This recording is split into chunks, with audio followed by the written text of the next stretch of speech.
Have you ever had your flight delayed, cancelled, or even been denied boarding? Most of us see it as a nightmare travel story, but here's the thing. You could actually be owed hundreds of pounds in compensation. And the best part, you don't need to pay a claims company or lawyer to chase it for you. You can do it completely free in just a few simple steps. In this video, I'm going to show you exactly how flight compensation works, how much you might be entitled to, and the step-by-step process to claim directly from the airline without paying anyone a cut. Stick with me, because if you've had a disrupted flight in the last few years, you might be sitting on a hidden windfall.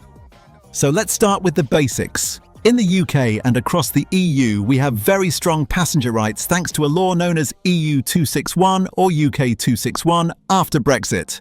This regulation covers flight delays, cancellations, and even cases where you've been denied boarding because the airline sold too many seats. It means that if your flight arrives at its final destination more than 3 hours late, or if it's cancelled at short notice, you may be entitled to financial compensation. And we're not talking about a token gesture here. The payouts range from £200 up to over £500 per passenger, depending on the distance of the flight and how long you were delayed. Here's an example. Imagine you were flying from London to Barcelona. It's a short-haul flight, and if you arrive more than 3 hours late, you could claim around £220. On a longer flight, like London to New York, you might be entitled to £400 or even £500. And remember, that's per passenger. So if a family of 4 were all delayed, you could be looking at over £1,000 back. Now, it's important to understand that not every delay qualifies. The rules only apply if the disruption was the airline's fault. So if the delay was caused by extreme weather, political unrest, or something completely outside the airline's control, then compensation usually isn't owed. But here's the interesting part. Airlines often try to label delays as extraordinary circumstances, even when they're not. Technical faults with the plane, staff shortages, or problems with scheduling are not extraordinary. They are the airline's responsibility. So don't just take no as the final answer.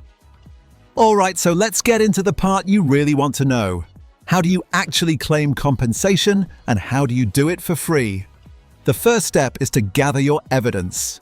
You'll need your booking reference, boarding passes if you still have them, and any confirmation emails from the airline. Make a note of the scheduled departure and arrival times, and importantly, the actual arrival time at your destination.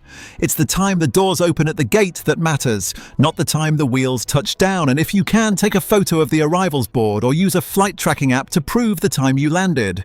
Once you've gathered your documents, go directly to the airline's website. Almost all airlines now have a dedicated compensation or complaint form online. Search flight delay compensation plus the airline's name, and it should take you straight there. Don't be tempted by Google adverts for claims companies at this stage. Those companies will happily fill in the exact same form you can access, but they'll take 30 to 40% of your payout as a fee. That could be hundreds of pounds lost for just a few minutes' work. When filling in the airline's form, explain the details clearly and politely. State your flight number, the date, the route, and how many hours late you arrived. If your flight was cancelled, include the replacement flight details or the fact that you had to make alternative arrangements. You can also mention the regulation itself, EU261 or UK261, and state that you're seeking statutory compensation. If you had any extra expenses like meals or overnight accommodation, include those receipts too. Airlines are required to provide care during delays, so you may be reimbursed for reasonable costs on top of your compensation. After you submit the claim, the airline usually has up to 8 weeks to respond. Sometimes you'll get lucky and the money will be approved quickly. Other times, airlines will try to reject the claim by saying it was caused by extraordinary circumstances. If you believe that isn't true, don't give up. You can escalate the case. In the UK, if the airline refuses, you can take your complaint to the Civil Aviation Authority or to an approved dispute resolution body. In the EU, each country has a national enforcement body that deals with these claims. Their job is to step in when airlines drag their feet or wrongly reject compensation. If you still don't get anywhere, you can take the airline to the small claims court. It sounds daunting, but for many passengers, it's straightforward. And airlines often settle before it even gets that far. Let me give you a practical example of how this works. A friend of mine was flying from Manchester to Tenerife with his family. The flight was delayed by over 4 hours due to what the airline called a technical fault. At first, the airline refused to pay, claiming it was outside of their control. But technical problems are not extraordinary circumstances. He pushed back, submitted the case to the CAA, and within a couple of months, he received almost £1,500 for his family of 4. And he did it all without paying a claims company a penny. Now, here are some quick tips to make your claims stronger. Always keep receipts if you spend money during a delay. Airlines must provide food, drink, and accommodation if needed, but if they don't, you can claim it back later. Keep all your emails and booking confirmations. Don't delete them. And most importantly, act quickly. Different countries have different time limits for claims, but in the UK, you usually have up to 6 years to make one. Still, the sooner you act, the fresher the evidence and the easier the process. Let's quickly bust one more myth. Some people think if they accept vouchers, they've lost the right to compensation. That's not always true. Airlines often try to offer vouchers instead of cash, but under the law you are entitled to money, not just travel credit. Unless you've signed something specifically waiving your right, you can still push for cash. So let's recap. If your flight arrives more than 3 hours late or is cancelled with short notice and the airline is at fault, you may be owed hundreds of pounds in compensation.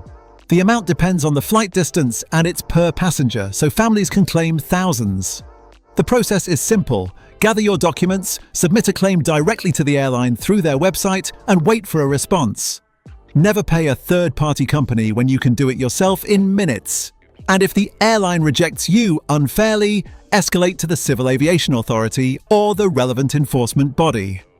So here's the best part. To make this even easier for you, I've put a free template letter in the comments below. You can copy and paste it straight into the airline's complaint form or email and just fill in your own flight details. No need to reinvent the wheel. The wording is already set up to reference the passenger rights law, so you stand the best chance of success. Scroll down, copy it, and start your claim today. Don't leave this money on the table. Airlines are banking on passengers giving up or not knowing their rights. Take the time to claim, keep your refund, and turn a nightmare travel day into something a little more positive.